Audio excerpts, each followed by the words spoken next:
Welcome to the Talking Tenancies podcast, brought to you by the Residential Tenancies Authority. I'm your host, Belinda High. Join me as we explore everything you need to know about renting in Queensland with experts from the RTA and industry. We're here to help make renting work for everyone.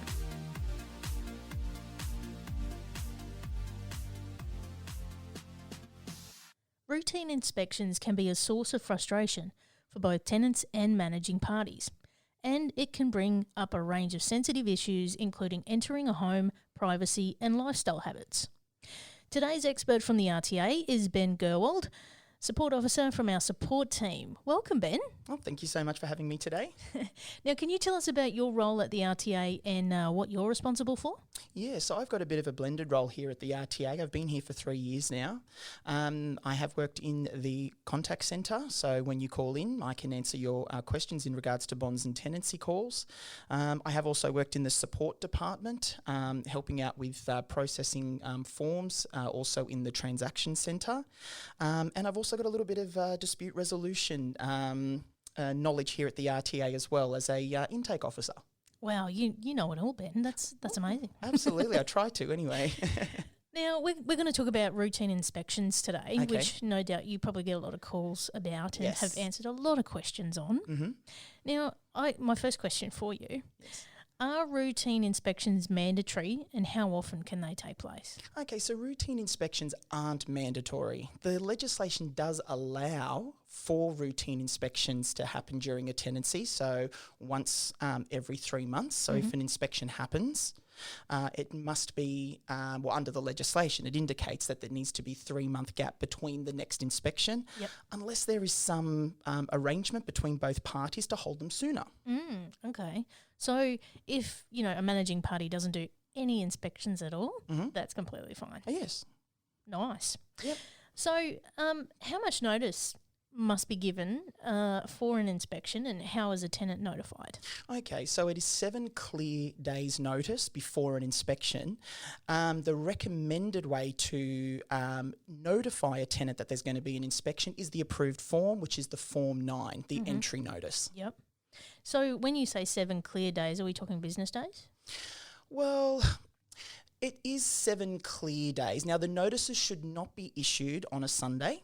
Okay, so if you are wanting to come through the premises, it is just 7 days under the legislation. Right. So, 7 calendar days then. Yeah, you could say 7 calendar days, yes. So what if the tenant's not available on the suggested date for the inspection? Well, there's nothing in the legislation to say that the tenant has to be there. Inspections can happen when the tenant isn't at home. So if that entry notice is issued correctly, then the managing party does have the legal right to enter the premises at that time.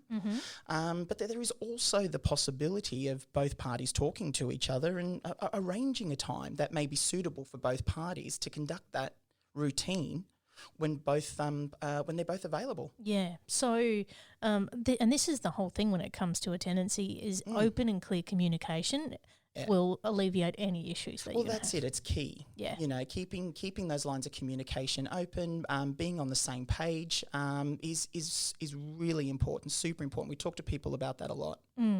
Okay, so what if the managing party raises concerns with the property that the tenant doesn't agree with? Well, again, first step, self-resolution. Yeah. Hey, look, these are the issues. Okay, let's try to get an agreement over these issues. If you can obviously reach that mutual agreement, great. Lots of benefits with that. One, less stress, and it helps to maintain relationships as well. Yeah. So here's a scenario for you, right? Yep. I'm the managing party. Okay. And I've done an inspection. Yes. And the property is in a horrible state. What do I do? Okay, so the managing party should put that in writing to the tenant just to advise that an inspection has happened and these are the concerns with the tenancy. Ideally, the managing party should give the tenant a reasonable amount of time to respond to that, to the things that they've brought up on that inspection, and I guess progress from there. Obviously, you don't know what the response is going to be from the tenant, but maybe set a reasonable time that you'd like the tenant to respond to those issues. Yeah, I mean, we're talking like, really bad. Oh, here. yeah. So Yeah. they're going to have to rectify that. So can you give us some examples then of common complaints we see at inspections? Yeah, absolutely. I mean, look, just the premises being in a generally poor state. Dirty, I guess, is a big one that comes up. Yep. Sometimes there can be a little bit of argument over, what one person considers to be dirty than another person. Yeah. But I mean, if there's grime all over everything, you can see carpets haven't been vacuumed, there's stuff spilt all over the floors, the lawns are a foot high and things like that. Yep. Those are probably the things that I'd go, all right, this is pretty serious. Yeah. When we look at breaches, these are things that could actually cause permanent damage to the property, right? Yeah, and that's the thing. I mean, the managing party shouldn't be telling a tenant how to live in the premises, providing that the way that they are living isn't damaging the property. If they see something in there that has the potential to damage the premises or cause damage to the premises down the track, those are the things that are generally brought up at these inspections. Yeah, and I guess it's, that neglect over time that sometimes as a tenant we find ourselves doing can actually cause that permanent damage. So it might be, not cleaning a shower screen and it ends up permanently. Yeah, you get that soap scum marked. damage that we're all familiar with, or they get the scale build up on the bottom of the screen. It can cause the screen to go milky. Yep. All of those things are things that generally get brought up at these inspections. I know they're a pain, but boy, it's going to save a lot of pain later on. Absolutely. Now, accidents happen. Yes. What do I do if I'm a tenant and I accidentally damage the property? So, for example, I spill something on the carpet and I cannot get that stain out. Okay, best practice is to inform the managing party. Okay, let them know that an accident has happened. Yes, accidents do happen, like you said, but, I guess maybe turning a blind eye to that could cause some issues down the track. Try dealing with it at that point. It may be a little bit unpleasant, but it may save so much more issues at the end of the tenancy. Yeah. So really, if you spill your red wine, deal with it immediately. Yes. Well, look, if you can. I mean, there's yes, it would be beneficial to do that. Now, a routine inspection's not a housework inspection, is it? Like you were saying. No. Keeping the property clean and tidy is one thing, but going through a housework inspection is not what this is about. No, it's not. I mean, the agent is coming through for a couple of different reasons. One, just to even look at if there is any general maintenance to be done to the premises. Their responsibility under Section 185 of the legislation is to maintain the premises in a reasonable condition at all times. The tenant is living in the premises, they may not notice something that the managing party would, and they can bring it up. The other reason why they're entering the premises is to make sure that the tenant is abiding by their obligations. Section 188, tenants' responsibilities generally. So they are also responsible to be maintaining the premises in a reasonable condition and keeping it in a fit state. I love how you know the whole sections of the Act. And well, we refer to them a lot, and it is beneficial. People do appreciate knowing which parts of the legislation apply. Yeah. You're a guru. Now, are there instances where disagreements based on inspections go through to the tribunal, to QCAT? Well, yeah, they can. Yeah. I mean, one step before that is going through the dispute resolution process, which the RTA offers. But if there is something there that can't be resolved at dispute resolution, if parties can't come to an agreement, there is the option to progress it to QCAT in extreme circumstances, Yeah, and that we're talking super extreme here. Yeah. Generally when they become serious, I mean, you'd want to hope that a resolution can be met at conciliation or the dispute resolution process. Yeah. What is expected during a routine inspection? Well, just that the place is in a reasonable condition.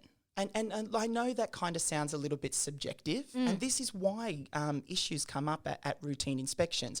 One person's idea of what is reasonable and another can differ. right? So I guess it is just a matter of maybe just being a little bit mindful. Yes, you're not required to have the place looking like a show home for the inspection, but know that one is coming up and just know that, just make things a little bit maybe neater and tighter. Make sure that in the morning before the inspection starts, maybe you do run the vacuum cleaner over the floor or something just along those lines as an example. So some kind of tips that we could give tenants obviously is, make sure that you've done your routine kind of cleaning, like, dusting, sweeping, that kind of stuff. Yeah. And also look at, if there's any mould on any surfaces, take care of that. Yes. And then there's the outside of the property as well, so the lawn and the gardens and things like that. Yeah. It's your obligation to keep those tidy as well. Yes, it is, because it's the premises is not just the house. Exactly. It's the yard as well, if you've got a place with a yard. Yeah, and that includes the outside areas like decks or patios or, entertainment areas and things like that. Yes. And then, looking at any health and safety issues or repairs that you need to highlight with the managing party as well and going through their processes for that. Yeah, absolutely. And this is also good for the tenant as well. If the managing party is going to be coming through and the tenant knows that there is going to be a routine, this is also a good opportunity for the tenant to maybe look at certain things that they may not look at every single day. Something to bring up for the agency to look at as well. And it may mean that, they maybe do a little bit more of a clean up in a part of the yard that they don't go to all the time and things like that. So what's the difference between a routine inspection and an end of tenancy inspection? Okay, so a routine inspection is to ensure that the premises is being maintained while the tenancy is in place. Now, a end of tenancy inspection, that differs a little bit, can differ quite significantly, because it is to ensure that the tenants have returned the premises in the condition that they received it at the beginning of the tenancy, allowing for fair wear and tear on the premises. Yeah. And so that's when we're doing an end of tenancy inspection, that's where that exit condition report comes into play, doesn't it? It does. The exit condition report is something that the tenant needs to do under the legislation at the end of the tenancy. At the beginning of the tenancy, the managing party does the entry condition report, and the tenant has 3 days to fill that out and return it. At the end of the tenancy, that process is reversed. It becomes the tenant's responsibility to do the exit condition report, which is the 14A, available on the RTA website, and they fill that out and they give it to the managing party, and then the managing party has 3 working days to do the exit inspection. Excellent. So, and that's super important, because that's basically how they get their bond refund, right? Well, that's it. Well, look, it forms part of the process that then flows on to getting the bond back. Yeah. And it's a really good way to have everything written down. If there are any concerns, that you can systematically go through that or address those concerns, whether those concerns are your responsibility or not. But if they are, you can go, okay, well, I've dealt with this. Or it starts the process of resolving any issues at the exit. Yeah, and I know based on my experience, I've had some tricky times on exit condition reports, particularly when you've been in a property for a long time. Yeah. So I think having that open communication, can't stress that enough. But making sure that you address everything that's raised through that, so that you can get as much of your bond back as possible. Absolutely. And the exit condition report goes through each room and each part of the room, so you can make sure that you're covering off all those bits and pieces that are your responsibility. Have I forgotten that fan blade? Did I do that shelf in the bedroom of room number 2 in the property? Little things like that. Yeah. Now, if anybody's got any questions about routine inspections or end of tenancy inspections, where can they go to find out more? Firstly, the RTA's website. The RTA's website just has a huge amount of information about these processes. And it's easy to search on the site and things like that to be able to find that information. There's a multitude of fact sheets, and if you can't find the information on there, you can always phone the contact centre to speak to somebody such as myself about any issues that you may have. And, if you're listening to this podcast and you do ring up and you get Ben, make sure you mention it. Yeah, please do. Well, Ben, thank you so much. We've learnt so much about routine inspections today. But obviously, if you want to find out more, like we've said, jump on the website rta.qld.gov.au. Thank you for listening to the Talking Tenancies podcast. For more information about the Residential Tenancies Authority, visit rta.qld.gov.au.